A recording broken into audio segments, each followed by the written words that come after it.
L'élection présidentielle en République du Congo aura lieu dans 20 mois. Mais déjà au sein de la classe politique, des stratégies sont en cours d'ajustement pour respecter ce délai. Dimanche dernier, dans la capitale économique Pointe-Noire, des jeunes de la majorité au pouvoir ont appelé à la candidature du président sortant, Denis Sassou Nguesso, à cette élection, bien qu'il n'ait pas encore déclaré ses intentions jusqu'à présent. Eh bien, Linette, l'opposition congolaise pourra-t-elle faire face au parti au pouvoir, le PCT, en 2021?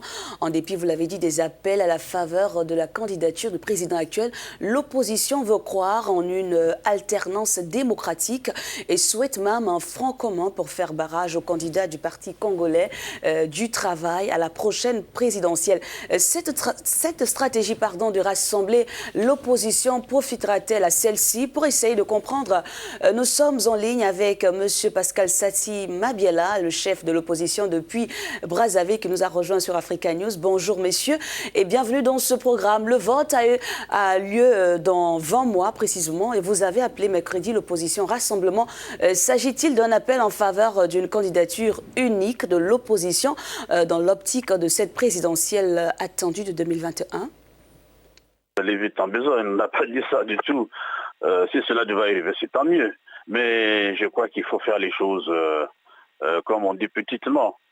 D'abord, que nous nous regroupions, comme nous l'avions fait en 2015, autour d'une revendication qui a permis à l'opposition, toute l'opposition, de se rassembler. Encore que ce n'était pas tout à fait l'opposition, puisque nous sommes venus d'horizons divers, mais nous nous sommes rassemblés en 2015 au sujet de la défense de l'ordre constitutionnel. C'était merveilleux. Et nous voulons qu'autour de la gouvernance électorale, qui est quand même un sujet de consensus, parce que quel qu'il soit celui-là ou celle-là qui se présenterait au nom de l'opposition, il faut s'assurer que les conditions d'organisation des élections permettent de gagner. Or, dans les conditions, il est presque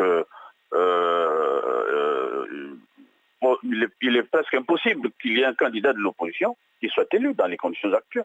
Un corps électoral qui n'est pas fiable, une commission électorale qui n'est pas indépendante, parce que nous savons, malgré tout ce que l'on peut dire, et nous-mêmes nous en savons bien plus que ça, la commission électorale, elle est soumise encore à la main du gouvernement, puis c'est le ministère de l'Intérieur, à la vérité qui organise les élections dans notre pays.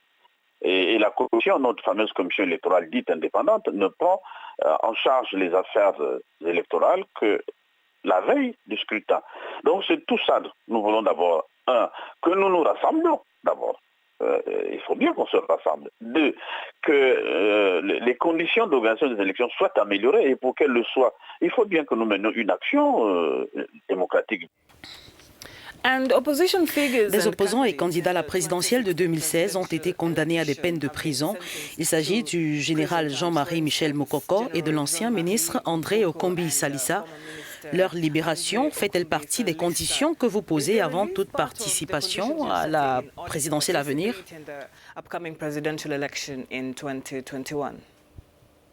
Nous appelons le président à l'apaisement. Qu'est-ce que ça veut dire, l'apaisement? Ça veut dire qu'il faut élargir ceux qui sont privés de leur liberté, nous le disons. Ceci étant, nous n'allons pas aussi comme aux élections législatives, il y en a qui le regrettent aujourd'hui. Nous qui avons accepté d'aller aux élections législatives, qu'est-ce qu'on n'a pas dit de nous? Qu'on était les vendus, qu'on était ceci, on était corrompus, parce qu'il fallait absolument assujettir notre participation aux législatives à la libération des prisonniers politiques, au règlement de la question du pool. Nous avons dit, telle n'est pas la bonne position politique. Les amis, c'est vrai, nous ne nous réjouissons pas de les voir enfermés.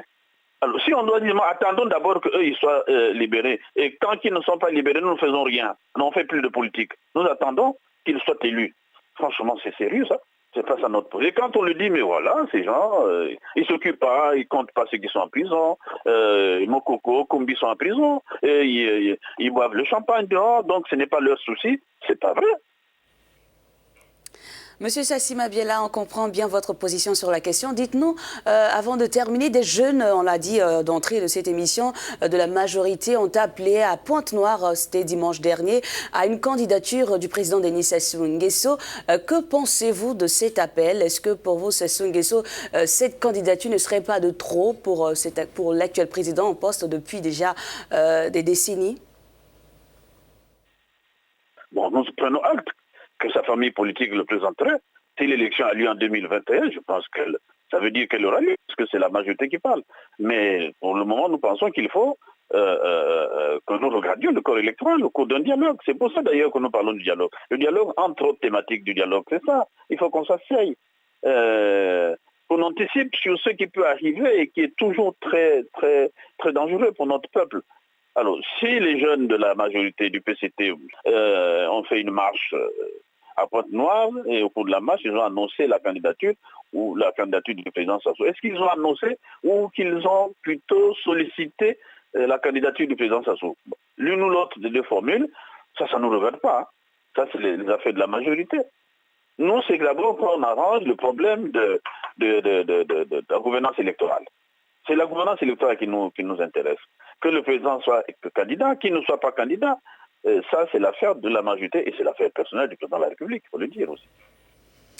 Monsieur Pascal Sati Mabiala, merci de votre participation à ce programme.